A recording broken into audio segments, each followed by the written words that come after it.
The story starts in a school where our protagonist Dae-gun Kwon was being bullied by his classmate. The bully was hitting him with eraser shavings on purpose but gave the excuse that he was trying to hit the person in front of him, but there was no one in front.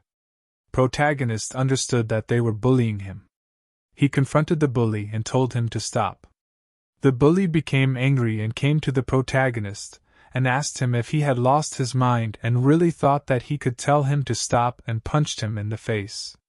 Protagonist, after getting beaten up, apologized to the bully, but all in vain as he continued beating him and told him to know his place as a loser. Dae-gun got relieved as teacher entered the classroom, but the teacher did not take any action and told them to stop fooling around and get back to their seats. The bully was happy after hearing it and agreed with the teacher. The teacher started his class, but the protagonist became sad about the teacher not protecting him. The bully from the back passed a note to his front mates and asked them to put it on the protagonist's back. The note had written "No Mom" over it. Bullies laughed over it, whereas the protagonist became disheartened and could not do anything about it. Also, adults, including teachers, just don't care about them. No one was going to help him and he was all alone. After a while, class ended and a student entered the class for taking cigs from the other students. The bully stood up and offered him the cigarettes he had. Suddenly, the student's eyes went on the note which was on the back of Dae-gun, and after seeing it, he became angry and asked who did it, and called them elementary students for doing something like this. The bullied happily came forward and told him that the protagonist didn't have good reactions on hitting him, though he actually had no mom or dad. The student became very furious over it being orphan himself. Seeing his reactions, the bully got frightened and apologized to him, saying that he wasn't making fun of him.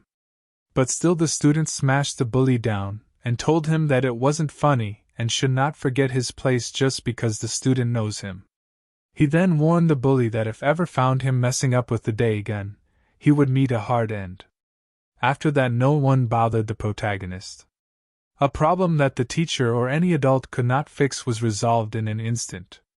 Dae-gun realized that at the school the top bully's words were law and it had the power to change someone's entire life.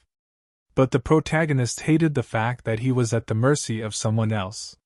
He was determined to become stronger than anyone else. Time flew by as he focused on strengthening his body. He started training himself for fights and all. As days passed, he was gaining mass and got taller. He pushed himself to become the strongest. It was as if the heavens were on his side as he experienced an explosive growth spurt. Students at school were surprised to see the whole new protagonist Dae-gun Kwon, and girls started to fall for him. But on the other hand, he totally became the bully of bullies. He made sure that no one would look down on him again, and in doing so, he didn't pay much attention to his studies. As a result, it didn't take long for things to fall apart. And today, at the age of 20, he was working at a convenience store.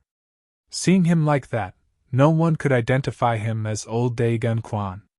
Somewhere else, a discussion on a project named Designated Bully was going on. The core of the project was to keep a check on modern-day bullies. That couldn't be accomplished by a teacher. According to the project, to keep these bullies in check, a powerful bully would be inserted between them secretly who would target other bullies only.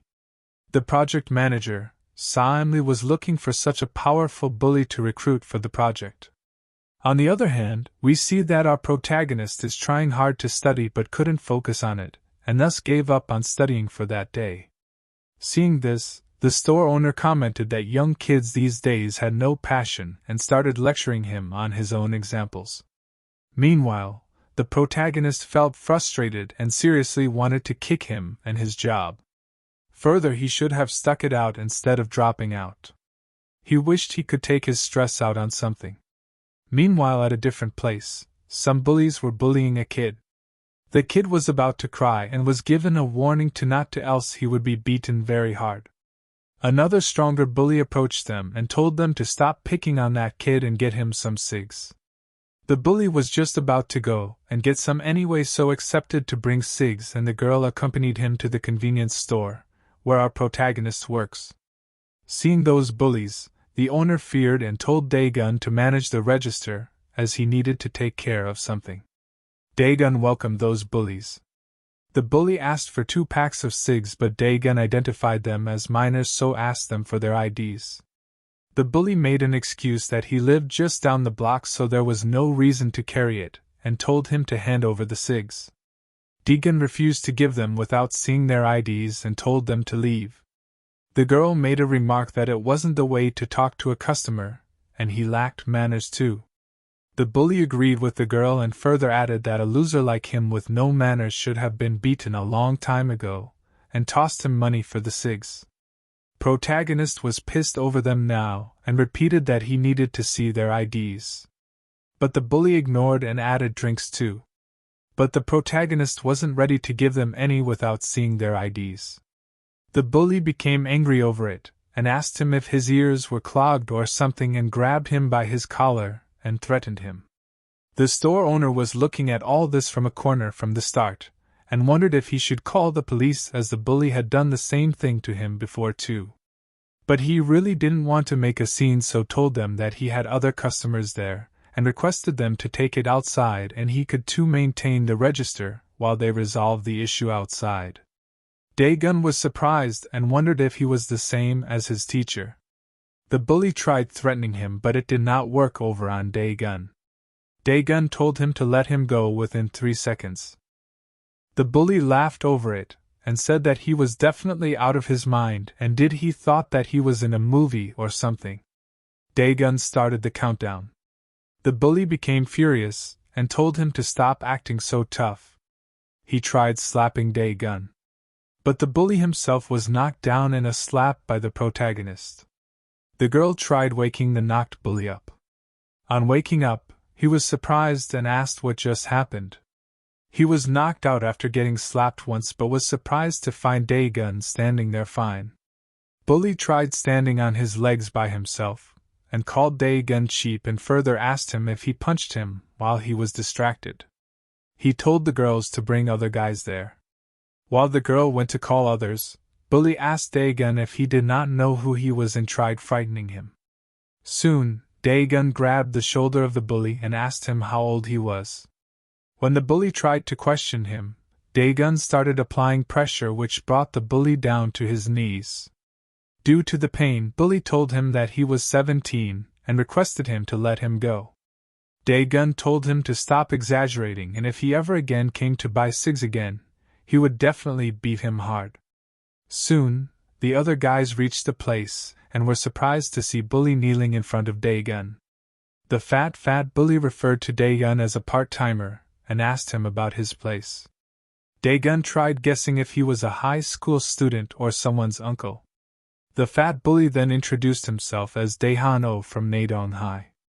He didn't know who Dae-gun was, and he really didn't care about it, and tried slapping him, but Dae-gun instantly knocked him in a slap instead. On seeing it, the girl was now terrified.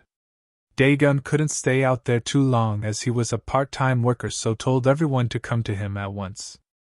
Everyone charged at him, but were beaten to a pulp in a matter of seconds.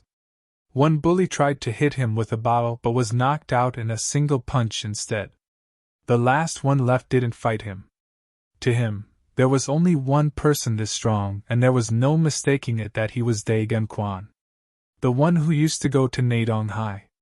The girl was surprised on hearing it, and wondered if he really was Dae-gun Kwan, the unified leader of the Incheon area. And the Dae-gun Kwan name itself meant large fist gun. Dae-gun Kwan was the one who showed up 2 years ago during the chaos, and unified all of Incheon in a week. The one whose fist was so powerful that you'd rather get shot than hit by him. But she had heard that he was handsome and wondered if that was just a rumor.